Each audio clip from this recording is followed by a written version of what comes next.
Olá pessoal, tudo bom com vocês? Hoje nós vamos falar um pouco sobre, na nossa aula de agora, está se iniciando, né? Vamos falar sobre as teorias éticas, né? E aí vamos fazer uma abordagem cronológica, tá certo? Então, como vocês sabem, nossa aula de hoje é de filosofia, e aí vamos pensar a partir das nossas ideias, tá certo? Sejam todos bem-vindos para essa aula.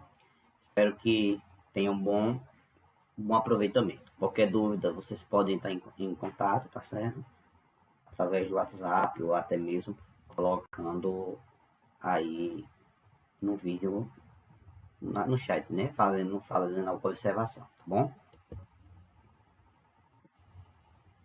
Então, nessa aula, nós vamos falar um pouco sobre as diversidades éticas, né? E aí, dentro dessas teorias, fazer um pouco uma reflexão sobre a ética grega.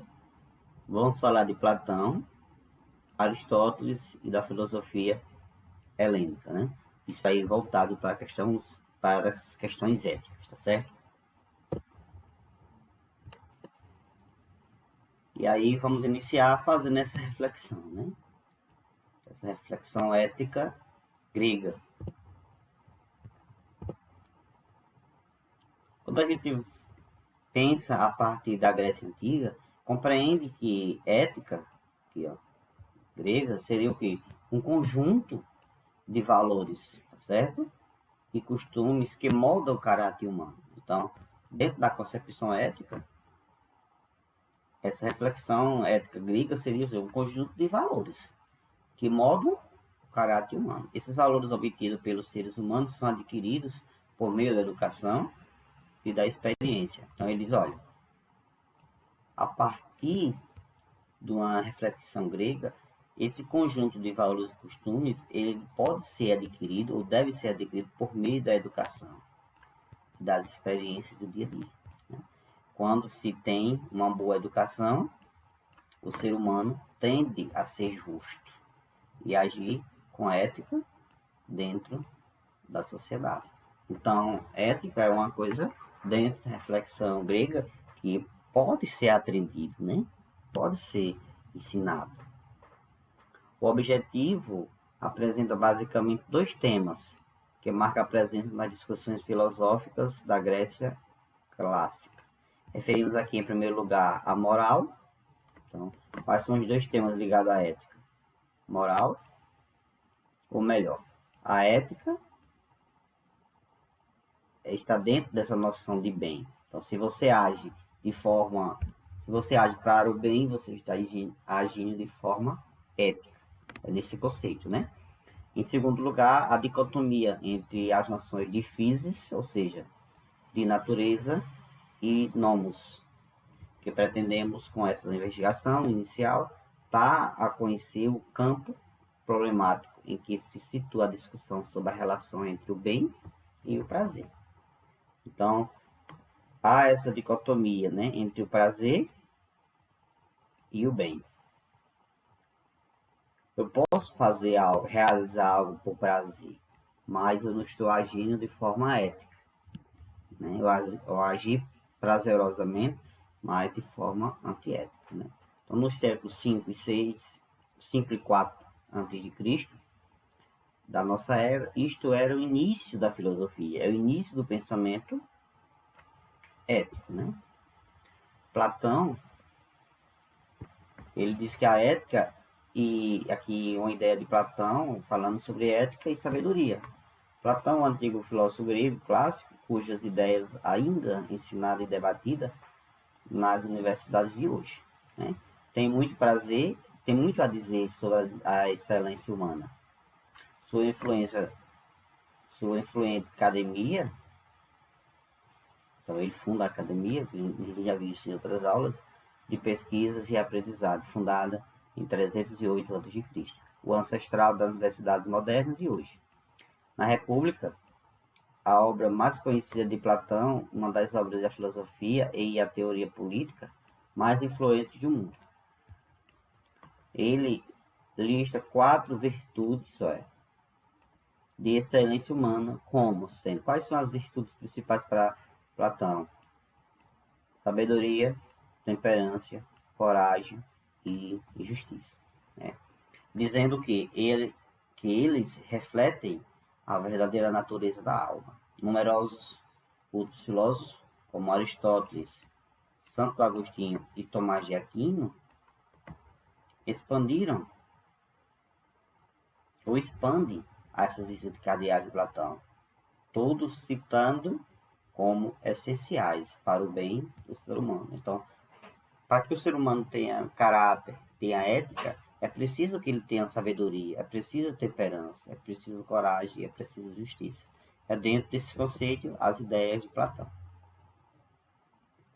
E já com Aristóteles, ele vai dizer que essa prática não é como sendo um mero conhecimento ou algo natural do ser humano, né?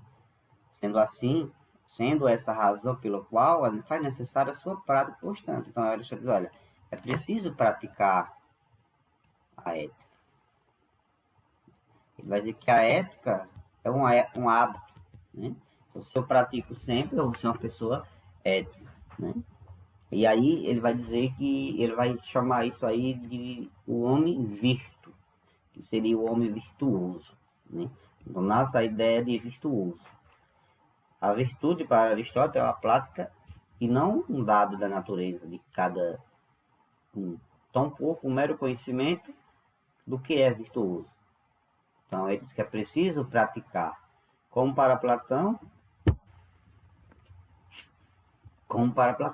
para ser praticado constantemente a virtude, é preciso ou precisa se tornar um hábito, né?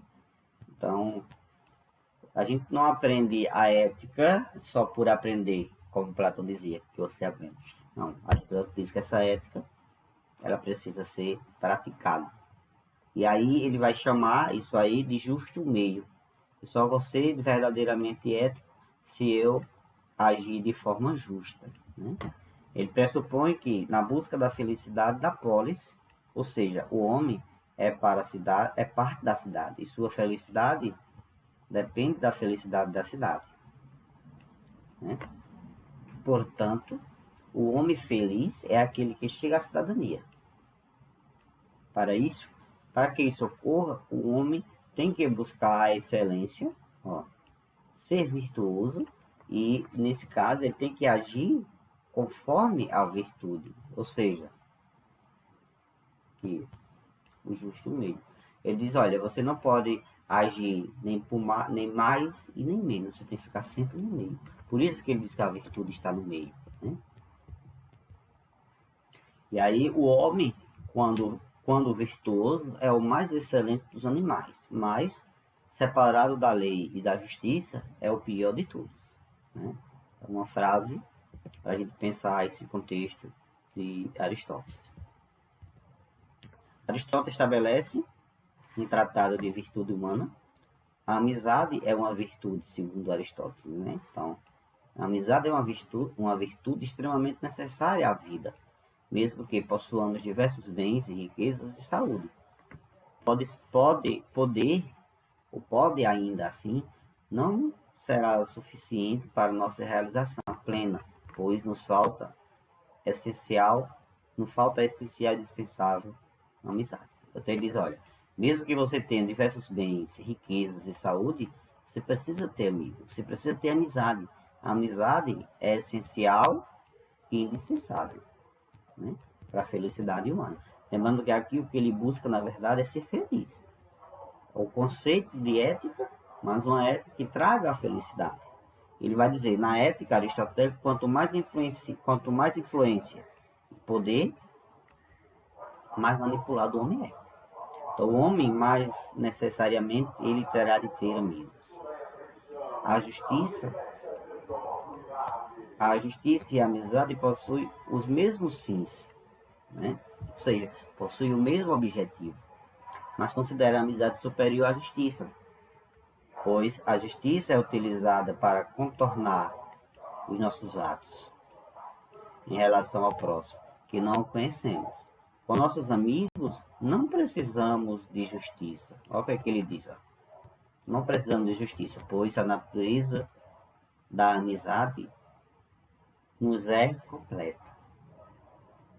como mais autêntica forma de justiça. Então ele vai definir dessa forma, tá certo? E agora vamos falar sobre a ética helenística, tá certo? É a superação.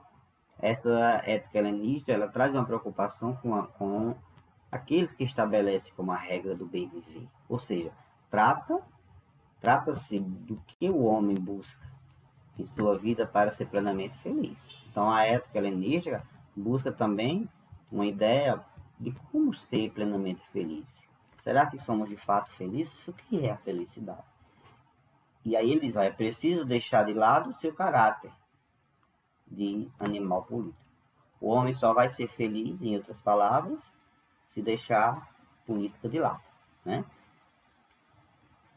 Então, a época helenística, como a conquista da Macedônia por Alexandre Magno, o interesse voltou-se para questões morais, desvinculando-se da polis, né? Vocês viram que em Aristóteles é vinculado, né? A ética, a felicidade está vinculada à polis, ou seja, está vinculada à cidade. Aqui não, é desvinculado.